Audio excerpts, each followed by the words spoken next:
Les hommes charnels traitent les choses selon les apparences, mais les hommes spirituels percent le présent pour voir le futur. Arrêtez de mépriser votre présent. Il cache la gloire de votre futur. Ce futur dont tu parles est caché dans ce jour. Dans ce jour. Dans ce jour. C'est pourquoi je n'ai pas une seule vie au brillant. Je n'ai aucune journée au brillant. Aucune journée je suis au brillant. Aucune. Pourquoi? La gloire de demain est aujourd'hui.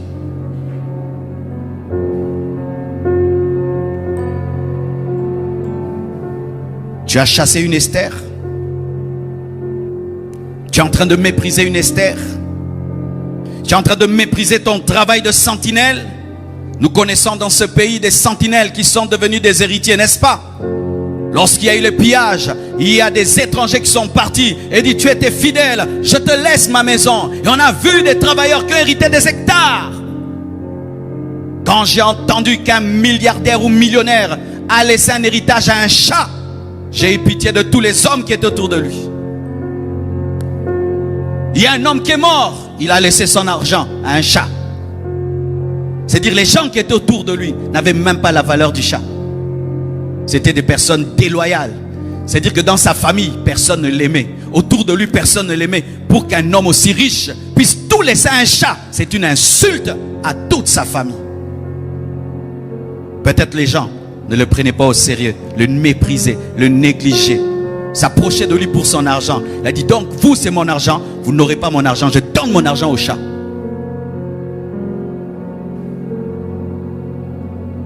Mardochée, une sentinelle qui est devenue une star. Et quand il passait avec le cheval du roi, il passait avec l'habit du roi, et que l'homme le plus orgueilleux, Aman, criait: voici comment le roi honore un de ses serviteurs fidèles. Qui aurait cru ça? Dieu le savait. Il le savait quand il voyait comment Mardochée traitait Esther, veillait sur elle, même si elle n'était pas sa fille. Comment il se tenait droit, étant une sentinelle. Comment il balayait avec fierté la porte. Comment il essuyait avec tout son cœur la porte. Même quand tu balayes, balaye avec sérieux, avec propreté de tout ton cœur. Ne fais rien avec négligence, car tu ne sais pas celui qui t'observe. Tu ne connais pas celui qui t'observe. Ruth, une Moabite. Elle est née au travers de l'inceste. Un juif l'a épousée. Ce juif est mort. Mais quelque chose m'épate dans l'histoire de Ruth. C'est que lorsque sa belle-mère, Naomi, lui dit: je n'ai pas d'enfant à te donner, il libère cette fille de son engagement avec sa famille. Elle a perdu son mari, elle a perdu ses 2 enfants. Elle décide de rentrer à Jérusalem. Orpa, qui est sa sœur, dit: accepte et reste à Moab. Mais Ruth, au lieu de faire comme sa sœur, s'attache à Naomi et dit: ton âme est vivante, ton Dieu est vivant, je ne te lâcherai pas. Et cette femme quitte Moab avec Naomi, sa belle-mère, vieille, qui n'a même pas d'enfant à lui donner. Elle suit cette femme, sa belle-mère. Souvent les belles filles, une fois que le mari est mort, brisent toute relation avec la belle famille. Mais elle n'a pas brisé la relation avec la belle famille. Le beau-père est mort, son mari est mort, il n'y a que la belle-mère qui est pauvre et qui est vieille. Mais elle s'attache à sa belle-mère et elle va glaner. Elle va ramasser des graines dans les champs, ce qui restait pour les pauvres.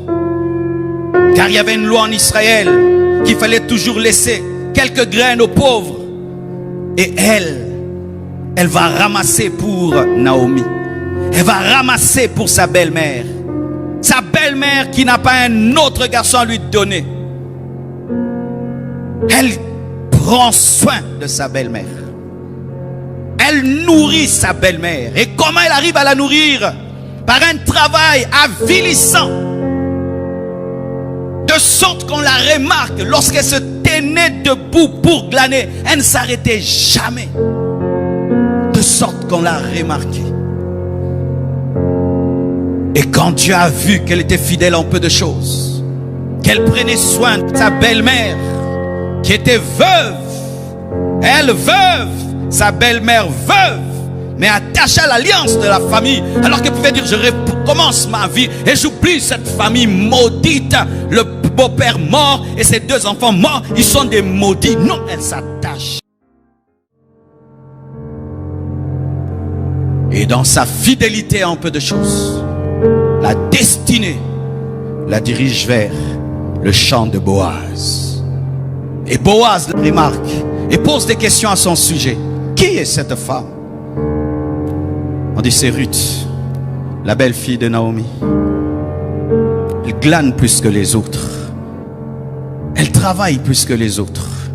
Et dit laissez-la glaner. Laissez-la même des épis.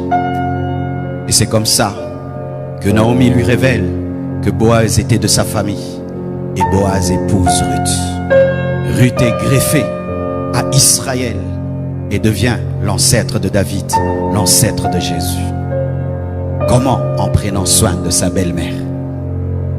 Vous qui maltraitez vos belles-mères, est-ce que vous savez qu'il y a des bénédictions derrière vos belles-mères?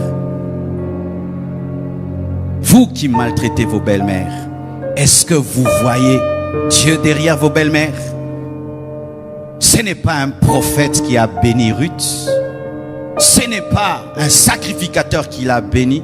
C'était une femme vieille, veuve, qui a même changé de nom, s'appelant Amertume. C'est Amertume qui a béni Ruth. Fidèle, prenant soin d'une vieille. Certains, vous vivez avec des vieilles femmes, avec des grands-pères fatigués. Vous les laissez affamés, vous les laissez uriner sur eux, vous les laissez souffrir. Et vous priez, vous jeûnez, alors que la bénédiction est dans votre maison. C'est ça le problème des chrétiens. Ils pensent que Dieu habite l'église. Ils pensent que Dieu habite l'église. Ils pensent que tout ce que Dieu fait, il le fait à l'église. La plupart des miracles de Jésus-Christ, ce n'était pas dans le temple. Il le faisait dehors. Et tu laisses un moribond à la maison qui a demandé du thé parce qu'il ne peut pas se faire du thé. Tu viens vite à l'église et tu laisses quelqu'un qui devait prendre du thé. Dans quel état est ta Naomi? Dans quel état est ta Naomi? Chacun de nous a Naomi dans sa vie. Chacun de nous a Naomi. Des personnes sans gloire et sans honneur, mais qu'une bénédiction nous donne. Comment nous les traitons? Comment nous les servons? Naomi n'avait rien, si ce n'est que la direction et le conseil. Elle n'avait que ça. Va, tu vas dormir à ses pieds. C'est comme ça qu'elle a eu le mariage. C'est devenu une femme de riche, une femme prospère. Elle a brisé les liens de famille, elle qui était moabite.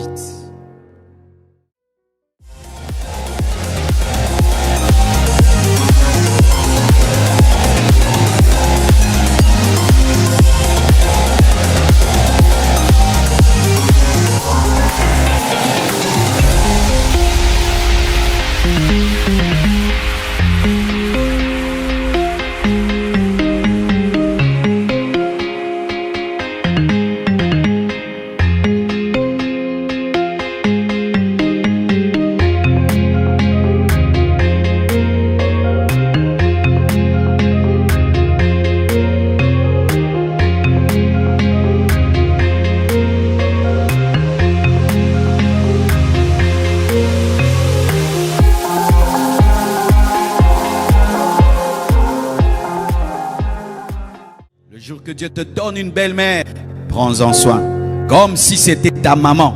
C'est ce que Ruth a fait. Nous aimons Sœur Ruth, le secret de Ruth, c'est une belle-mère. Le secret de Ruth, c'est sa belle-mère. Mais beaucoup de femmes, vous traitez vos belles-mères comme des rivales, alors qu'elles sont votre bénédiction. Alors vous oubliez souvent que si cette belle-mère n'avait pas enfanté ce garçon, tu ne serais pas marié. Si elle avait tué ton mari dans son ventre, qu'elle avait mal élevé, ils allaient te faire souffrir. C'est que des femmes oublient souvent, mon mari, c'est ton mari, mais c'est le fils d'une femme. Pire, quand cet homme meurt, vous oubliez qu'il y a quelqu'un qui l'a élevé, qui l'a éduqué. Quelqu'un, une famille, que cet homme appartenait aussi à une famille. À une famille. Des erreurs. Car lorsque tu es une femme et la bénédiction de ta belle-mère sort de son cœur, véritablement, je t'assure, ça change ta vie. C'est plus que la bénédiction de ta mère, parce que c'est facile que ta mère te bénisse. Mais ta belle-mère, si elle te bénit, donc vraiment, tu es une vraie femme. Ruth a pris soin d'une vieille femme. Tu peux être dans le même état que Naomi, mais elle a une onction supérieure à toi.